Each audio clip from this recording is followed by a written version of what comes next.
Tout s'est joué en un éclair. 4 minutes. Pas une de plus. C'est tout ce qu'il aura fallu pour faire basculer l'économie mondiale et précipiter la pire tempête financière transatlantique depuis 2 décennies.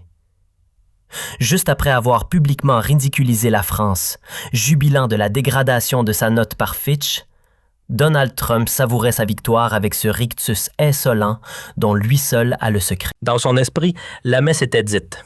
L'économie française venait d'être réduite en miettes, sous les yeux du monde. Mais ce qu'il n'avait pas prévu, c'était la riposte glaciale de Sébastien Lecornu. Le chef du gouvernement français s'est levé et en une seule phrase a fait vaciller Wall Street, provoquant un effondrement instantané des marchés. Ce n'était pas un simple désaccord entre chefs d'État. Non, c'était le moment précis où la France, sans trembler, a mis à nu les plus grands maquillages budgétaires des États-Unis. Une gifle historique, donnée avec des preuves en main. Pour saisir l'onde de choc de ce jour historique, il faut dérouler le fil 3 semaines en arrière, au cœur des couloirs feutrés de Bercy. C'est là, dans une pièce sans fenêtre, que Sébastien Lecornu a mis la main sur une vérité explosive. Nous sommes le 20 septembre 2025, 14h30. Paris grelotte sous un automne tendu. Grève à répétition, climat social sous pression. Mais dans le bureau feutré du premier ministre, un autre type de tempête se prépare. Bruno Le Maire vient d'apporter un dossier classé strictement confidentiel. Il ne s'agit pas de simples chiffres. Ce sont des révélations capables de faire imploser le système économique mondial.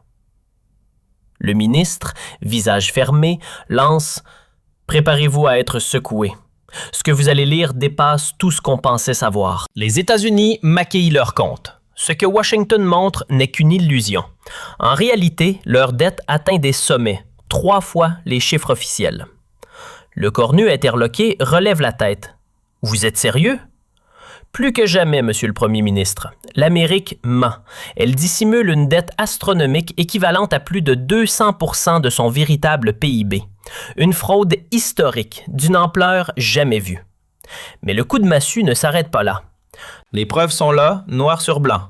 Comptes truqués, dettes planquées, engagements volontairement oubliés.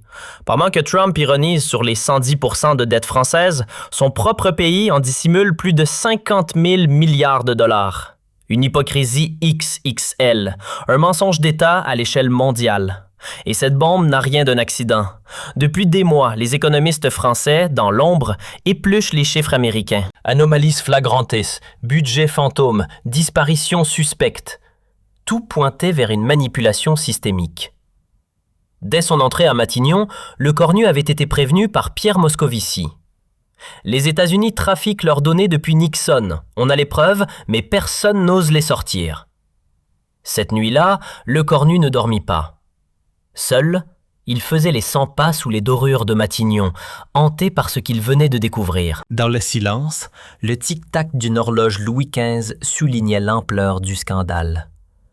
Il pensait à Merkel, rabrouée pendant la crise grecque, à Salvini, raillé pour la dette italienne, à Sanchez, sermonné pour ses déficits, et à la France, systématiquement rabaissée par ses agences de notation, qui, ironie du sort, obéissent à Wall Street.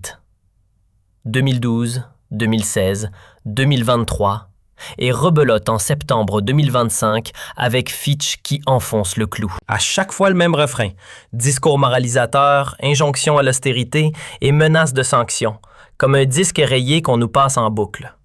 Lecornu, ce soir-là, repensait à cette Amérique qui adore faire la leçon sur la bonne gestion, alors qu'en coulisses, elle orchestre ce qui restera sans doute la plus grande fraude comptable jamais imaginée. Et pourtant, même avec tout son cynisme, il n'avait pas vu venir ce qu'il tenait entre les mains. Un réseau de dissimulation aussi tentaculaire que sophistiqué. Cachés dans des labyrinthes financiers volontairement opaques, les chiffres étaient hallucinants. 8 000 milliards de dettes dissimulées dans des entités fantômes gérées par les États fédérés. 12 000 milliards d'engagements militaires planqués sur 2 décennies par le Pentagone. 14 000 milliards de dettes sociales enfouies sous les tapis de la sécurité sociale. 5 000 milliards de créances toxiques gardées bien au chaud dans les coffres des banques centrales régionales. Et le pompon? 18 000 milliards de produits dérivés pourris dissimulés dans les paradis fiscaux par Wall Street. Faites le total? 67 000 milliards de dollars. Oui, vous avez bien entendu. 247% du PIB réel des États-Unis. 3 fois plus que les chiffres qu'ils osent afficher. Un trou noir budgétaire planqué derrière des rideaux de fumée. Le 25 septembre, à l'abri des micros et des regards curieux, Lecornu convoqua son cercle le plus restreint dans l'opulent salon Napoléon. Pas de place pour les bavards ou les hésitants. Seuls les piliers de la stratégie économique française avaient été appelés. Bruno Le Maire, le stoïque ministre de l'Économie, François Vidroy de Gallo, gouverneur de la Banque de France, le vétéran Jean Arthuis et Patricia Miralles, fine lame de l'intelligence économique. L'ambiance, chargée comme un orage d'été. Les visages graves, les dossiers fermés, les regards échangés en silence. Puis Lecornu brisa l'atmosphère d'une voix tranchante. Nous avons la preuve que les États-Unis camouflent leurs dettes depuis des générations. Plus de 30 000 milliards de dollars enfouis. Ce cirque doit cesser. Un silence lourd tomba. Villeroy de Gallo fronça les sourcils, inquiet. Sébastien, vous vous rendez compte? Si l'on balance ça, c'est tout le château de cartes qui s'écroule. Le dollar, les marchés mondiaux, les banques centrales, le système Bretton Woods vole en éclats. Mais Lecornu ne trembla pas. Il leva la main pour couper court. « François, ce système est déjà en train de s'effondrer. Vous voyez les signes. L'inflation s'emballe, les bulles grossissent, la dette est hors de contrôle. La vraie question, c'est, est-ce qu'on subit le crash ou est-ce qu'on le pilote? » Jean Arthuis, visage creusé par 30 ans de gestion budgétaire, prit la parole d'un ton anxieux. Mais enfin, si on attaque le cœur de la machine américaine, ils nous pulvérisent. Ils ont la main sur le dollar, sur SWIFT, sur les marchés mondiaux. Cette fois, Lecornu planta son regard dans le sien. Froid, net, déterminé. Jean, ils sont déjà en train de nous broyer. Notre note s'effondre, nos taux flambent, notre tissu industriel s'effrite et notre crédibilité, elle part en fumée. On n'a plus rien à perdre.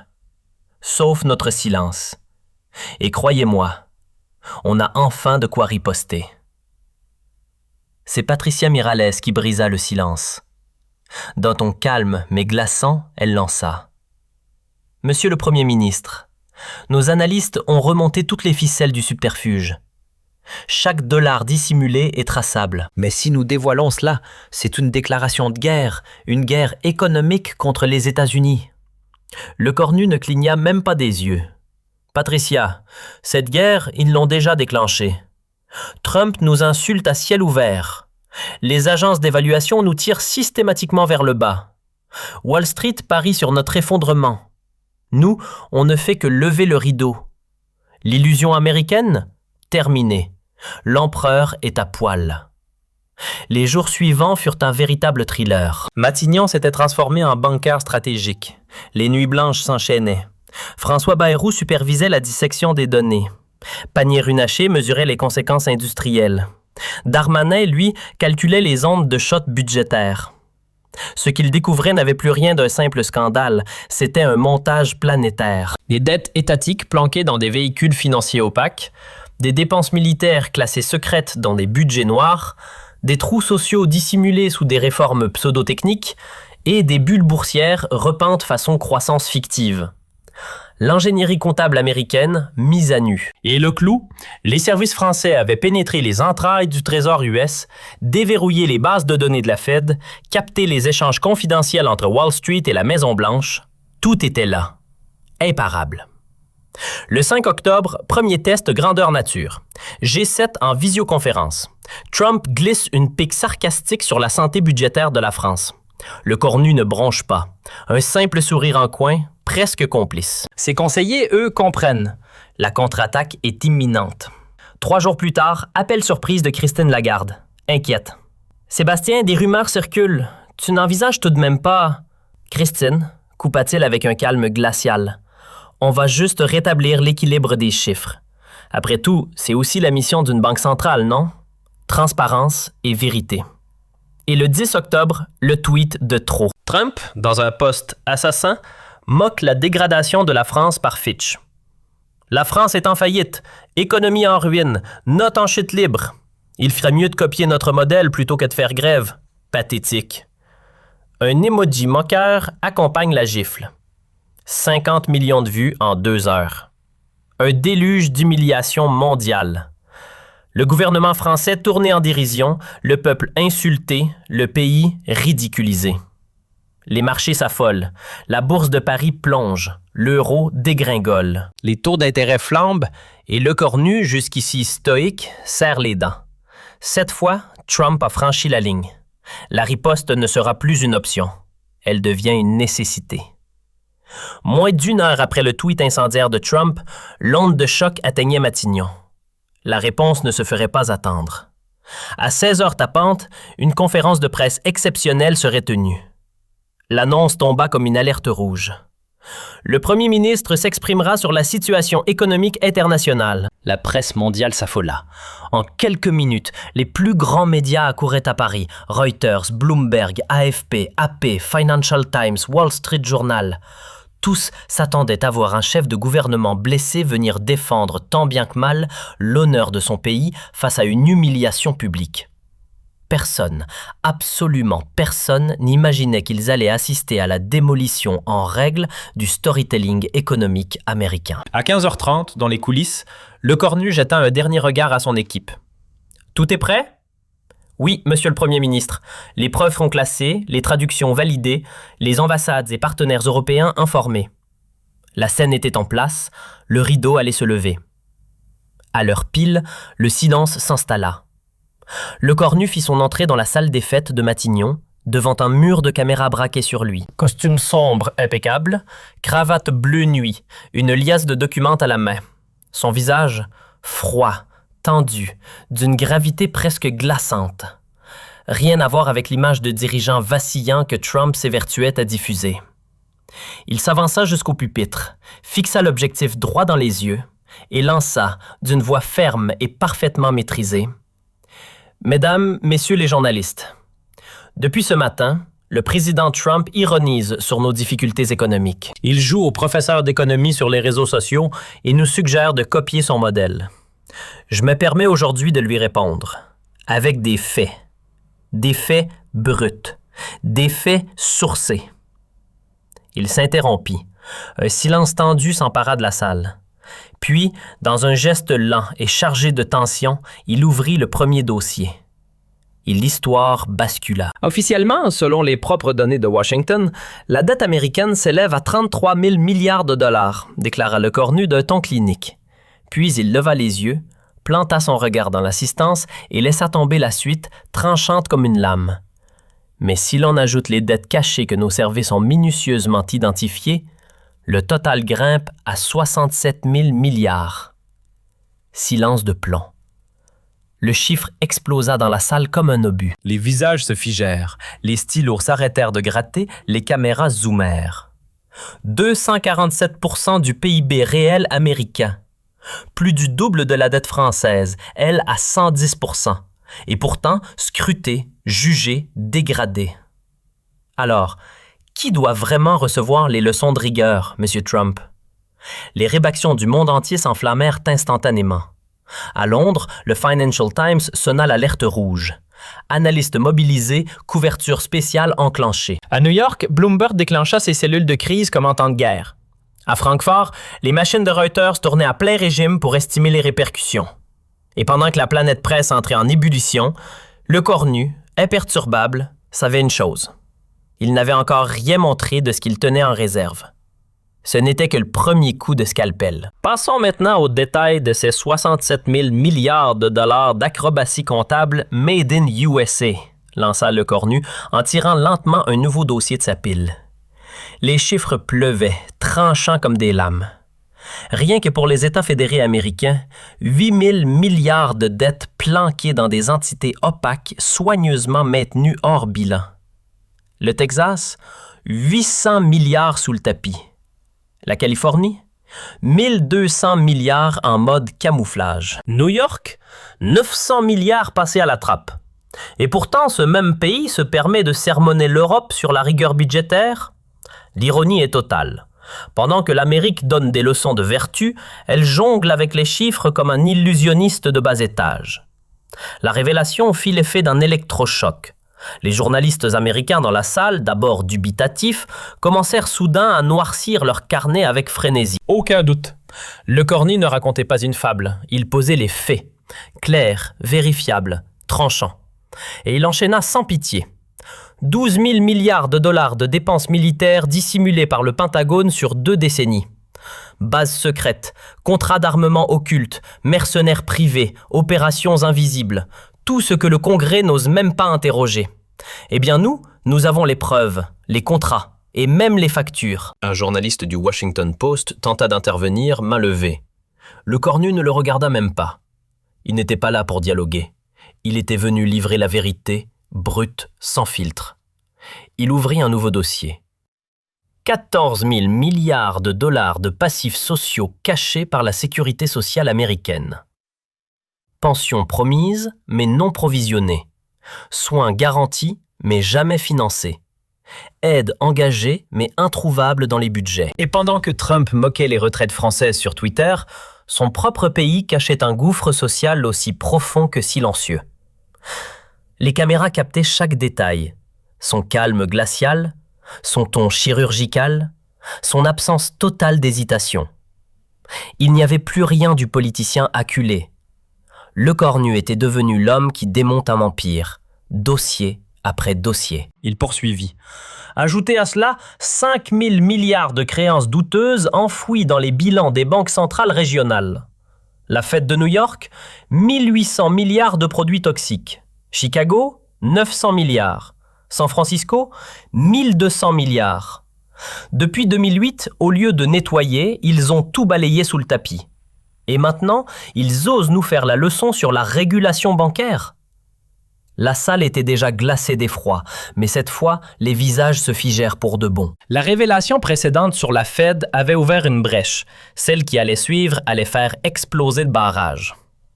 Plusieurs journalistes spécialisés en finance, d'ordinaire impassibles, se penchèrent brusquement vers l'avant, les yeux grands ouverts. Ce qu'ils venaient d'entendre n'était pas une exagération. C'était possiblement le plus gros scandale financier depuis la crise de 2008. Mais le Cornu n'avait pas encore dévoilé sa carte maîtresse. Il souleva alors un dossier plus épais que les précédents, le brandit avec gravité et asséna. Et maintenant, le clou du spectacle. Les produits dérivés toxiques de Wall Street, dissimulés soigneusement dans les paradis fiscaux. Montant total, 18 000 milliards de dollars. Goldman Sachs, 3 000 milliards enfouis aux îles Caïmans. JP Morgan, 2 000 milliards dans des entités opaques à Dubaï. Bank of America, 200 milliards bien à l'abri au Luxembourg. Tout ce qui avait failli faire exploser la planète finance en 2008, toujours là, toujours aussi explosif, juste mieux caché. Le chiffre final était un coup près. 67 000 milliards de dettes camouflées. 247 % du PIB américain. Et pendant ce temps, Trump moquait les 110 % de la France. Et là, devant les caméras du monde entier, l'impensable se produisit. Wall Street ouvrait à peine quand tout bascula. Dow Jones, moins 400 points. Nasdaq, moins 3 %. Le dollar? Il s'écroula face à l'euro, au yen, au yuan. Le marché comprit en temps réel que la fiction américaine venait d'être éventrée et que la vérité, cette fois, faisait trembler d'empire. Le Cornu n'en avait pas fini, loin de là. Alors que le monde commençait à encaisser le choc des chiffres, il dégaina un nouveau dossier plus massif, plus lourd et bien plus explosif que les précédents. Il fixa la salle et d'une voix plus grave, plus tranchante, lança. Vous voulez comprendre pourquoi, malgré une dette réelle de 67 000 milliards, les États-Unis gardent toujours leur note AAA? Pourquoi aucune agence n'ose les sanctionner? Eh bien, voici pourquoi. Et il ouvrit le dossier. Ce n'était plus une déclaration, c'était une mise à nu. Standard & Poor's, 56% de leurs revenus viennent des États-Unis. 73% de leurs actionnaires sont américains. 8 des 12 dirigeants sont d'anciens hauts responsables du Trésor américain. Moody's, 61% de chiffre d'affaires. US, 79% d'actionnaires Yankees. 9 des 13 membres de direction ont fait leurs armes à Wall Street. Et Fitch, 52% de leurs revenus, 68% d'actionnariat américain et 7 des 11 dirigeants sont d'anciens banquiers de New York. Le Cornu ne se contentait pas de lancer des accusations vagues. Il donnait des chiffres, des noms, des liens. C'était chirurgical. Et c'était imparable. Ces agences ne sont pas neutres. Ce sont des bras armés de la stratégie économique américaine. Quand Washington veut affaiblir un rival européen, elle dégaine. Et quand il faut sauver l'image des États-Unis, elle ferme les yeux. Depuis 2020, elles ont abaissé la note de 17 pays européens et aucune fois celle des États-Unis. Cette fois, les marchés n'ont pas entendu. La révélation de la manipulation systémique du système de notation provoqua un nouveau séisme financier. Les obligations françaises s'envolèrent. Les bons du Trésor américain chutèrent. En 15 minutes, c'est l'axe de l'économie mondiale qui bascula. Le Cornu enfonça le clou, implacable. Si on applique à l'Amérique les mêmes critères qu'elle impose aux autres, sa note réelle serait CCC. Quant à la France, elle mérite AA+, rien de moins. Et de conclure le regard dur. Cela fait des décennies que les États-Unis jouent les modèles de solvabilité alors qu'ils sont en réalité en faillite déguisée. À Wall Street, c'est la panique. Traders en fuite, fonds spéculatifs vendant tout ce qui porte un drapeau américain. Les banques centrales se délestent de leurs obligations US. En l'espace de 30 minutes, 2000 milliards de dollars de capitalisation partent en fumée. À Washington, dans la Situation Room de la Maison-Blanche, c'est le chaos. Trump fixe l'écran, livide, les poings crispés. Autour de lui, Stephen Mnuchin, Larry Kudlow et Janet Yellen sont figés. Aucun mot, aucun plan, juste la stupeur. Jamais, dans toute l'histoire économique contemporaine, un dirigeant n'avait osé dévoiler avec une telle précision, une telle audace, les tripatouillages comptables des États-Unis. Ce soir-là, la vérité avait enfin parlé, et elle parlait français. Du point de vue de Washington, Le Cornu venait de franchir une ligne rouge, et pas n'importe laquelle. Il n'avait pas seulement exposé des chiffres, il avait mis à nu une nation tout entière, preuve en main. il leva les yeux vers la caméra centrale comme s'il s'adressait directement à la Maison-Blanche et lâcha d'une voix glacée. « Monsieur Trump, la prochaine fois que vous envisagerez de ridiculiser la France sur Twitter, souvenez-vous d'une chose. Nous connaissons chacun de vos secrets comptables. Nos 110% de dette? Clair, publié, audité. Vos 247%? Déguisé, maquillé, enterré.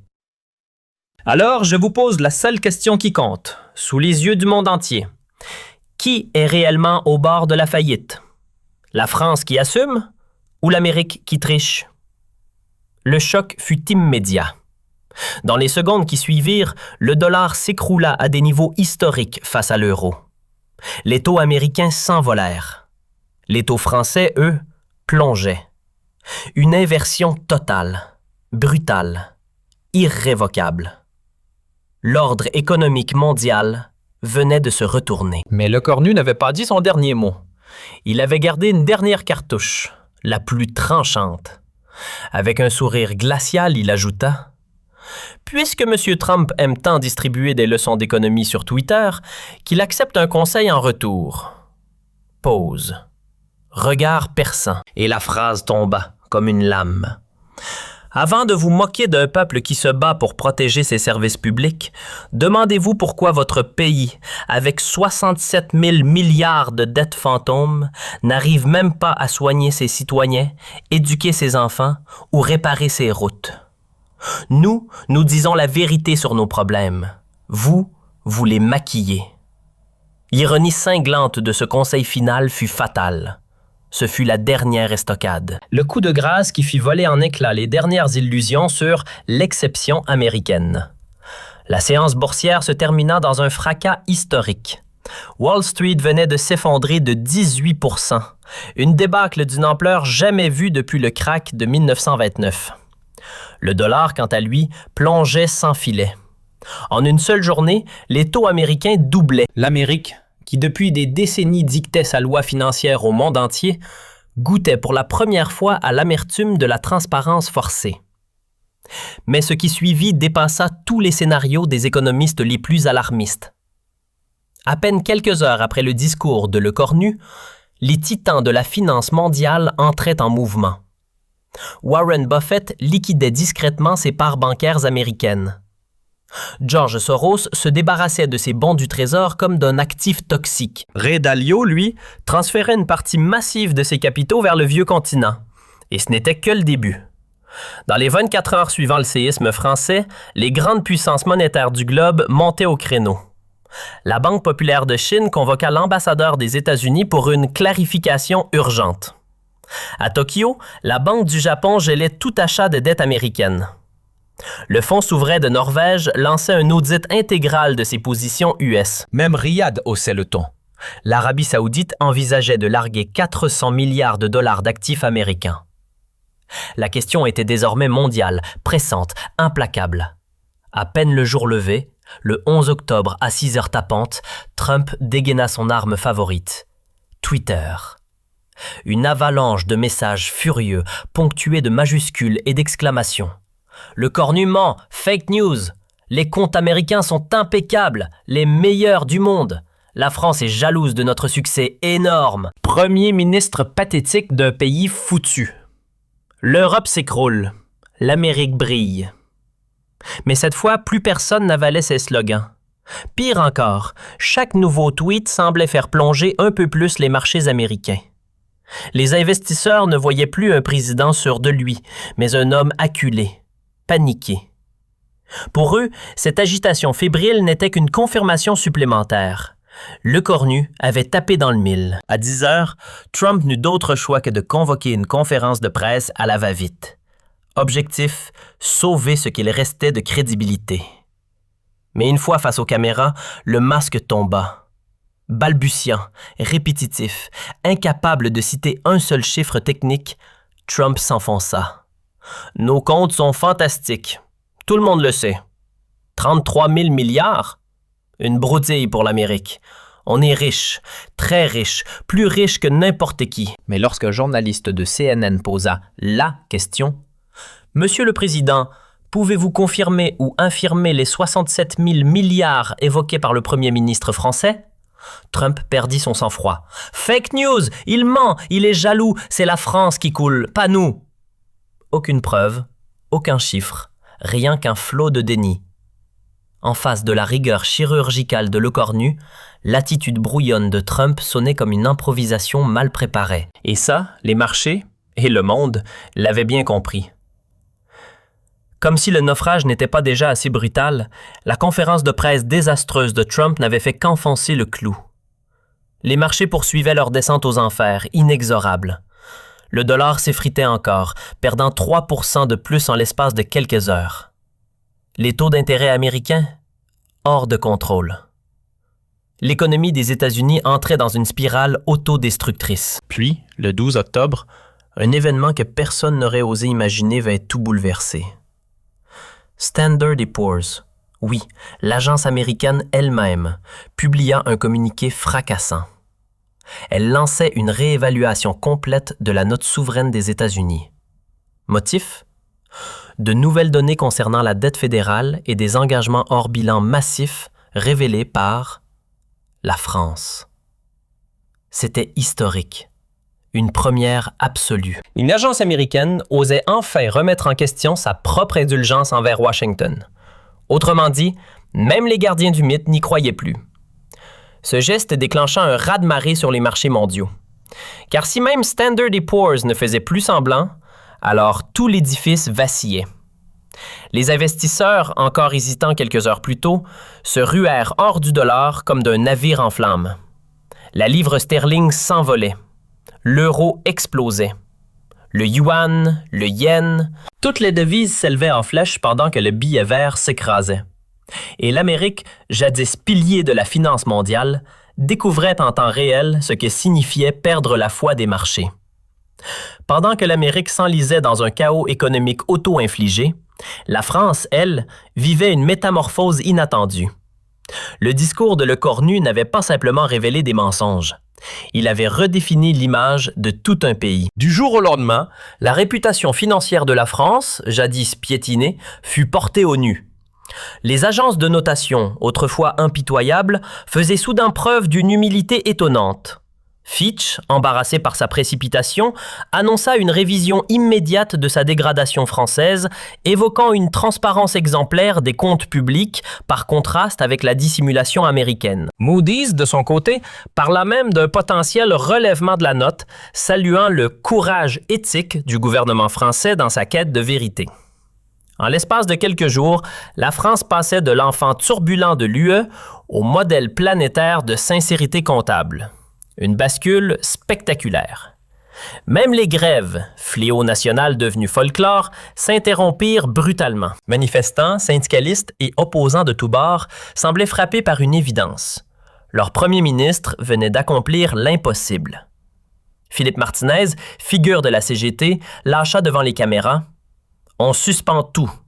Le Cornu vient de rendre à la France son honneur. » Et là, miracle politique. Un pays divisé retrouvait une forme d'unité. Les courbes de popularité, elles, explosaient comme des feux d'artifice un 14 juillet. Le Cornu grimpait à 89% d'opinion favorable, du jamais vu depuis que la République est République. Le 15 octobre restera dans l'histoire comme le jour où Donald Trump dut boire le calice jusqu'à la lie. Cerné de toutes parts, marché en panique, congrès remonté, Fed fébrile, alliés atterrés, il n'eut d'autre choix que de plier. Dans un document budgétaire improvisé, publié en catastrophe depuis la Maison-Blanche, il finit par reconnaître 15 000 milliards de dettes non déclarées, jusqu'alors soigneusement tenues hors des bilans fédéraux. Un aveu en forme de naufrage, et un cadeau inespéré pour le Cornu. Car en reconnaissant une partie du problème, Trump validait l'ensemble du raisonnement français. Le piège se refermait. Si 15 000 milliards étaient dissimulés, qu'en était-il des 52 000 milliards restants? La logique était implacable. Le Cornu, flairant l'occasion, reprit immédiatement la main. Le soir même, devant une presse mondiale suspendue à ses lèvres, il lâcha, calme et tranchant. Monsieur Trump vient d'admettre l'existence de 15 000 milliards occultés. C'est un début. Mais nous avons les preuves de 52 000 milliards supplémentaires. Des documents, des chiffres, des noms. Tant que les comptes complets ne sont pas publiés, la confiance ne reviendra pas. Et là, l'effet fut immédiat. La dernière digue céda. 5 jours plus tard, le 20 octobre, sous la pression populaire et le chaos économique ambiant, le Congrès américain vota en urgence le Trust in Government Accounting Act, une loi obligeant l'administration à dévoiler l'intégralité de ses engagements sous peine d'impeachment. Coincé, exposé, sans échappatoire, Trump était désormais contraint à la transparence intégrale ou à la chute. Le 1er novembre 2025, 21 jours exactement après le coup de tonnerre déclenché par le Cornu, la Maison-Blanche céda enfin à la pression mondiale. Ce jour-là, le Trésor américain rendit public un document de 47 pages, froidement intitulé « Full Fiscal Exposure », une autopsie comptable qui allait marquer l'histoire. 71 000 milliards de dettes totales, soit 263% du PIB des États-Unis. Ce n'était plus une accusation, c'était une confession. Et ce que le Cornu avait révélé n'était, au final, qu'une estimation modérée. La réaction fut immédiate et brutale. Standard & Poor's ne fit pas dans la dentelle. La note américaine plongea de AAA à BB en une seule frappe. Un effondrement de 6 crans, motivé par fraude comptable massive et niveau d'endettement ingérable. Moody's emboîta le pas avec une chute à BB+, et Fitch confirma la dégringolade. L'impensable était devenu réalité. L'Amérique n'était plus le maître étalon économique de la planète et sa sacro-sainte note AAA n'était plus qu'un souvenir humiliant.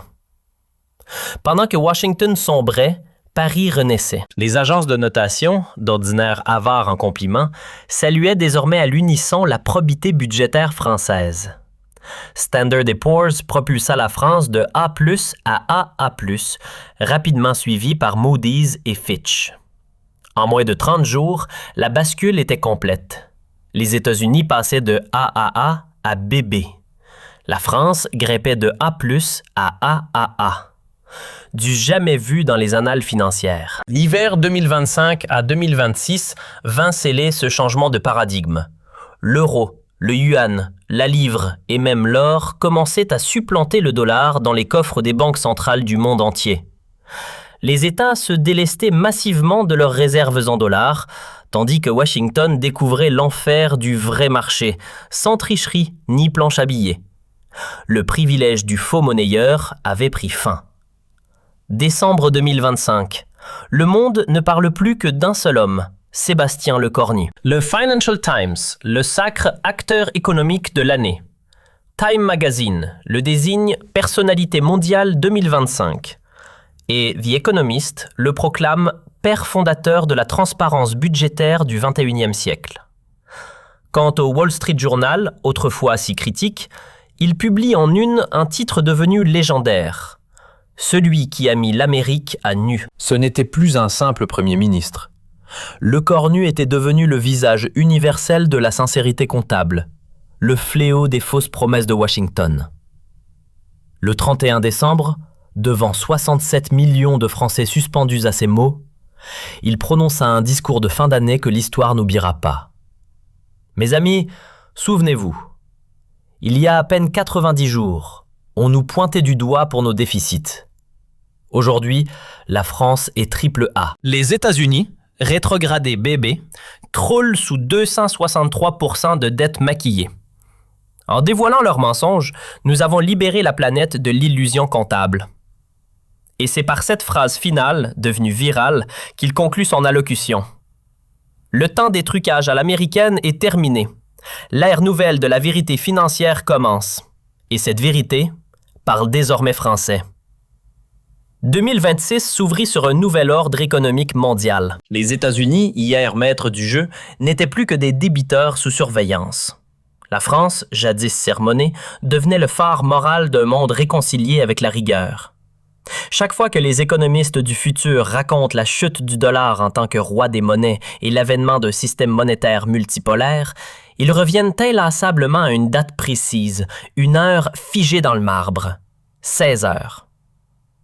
Le 10 octobre 2025, Matignon, salle des fêtes. Ce jour-là, un homme de 39 ans, au regard glacé et à la voix posée, a brisé à lui seul un mensonge vieux de 8 décennies. Devant des centaines de caméras, il déclara sans trembler « Dette américaine réelle, 71 000 milliards de dollars, soit 263% du PIB. » 4 minutes.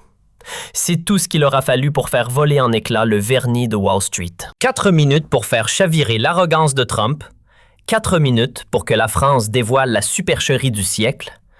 4 minutes pour que Lecornu devienne un nom gravé à jamais dans le livre noir de la finance mondiale. Et Trump, lui, ne s'en est jamais remis. Cette humiliation, cette gifle publique administrée par un jeune premier ministre français l'a marqué au fer rouge. On peut presque l'imaginer, encore aujourd'hui, grinçant des dents à chaque fois qu'il entend « 71 000 milliards ». Il sait que ces quelques minutes resteront dans les manuels. L'instant exact où l'Amérique a perdu son masque. La vérité avait parlé. Le monde avait écouté. Et la leçon, elle, est éternelle.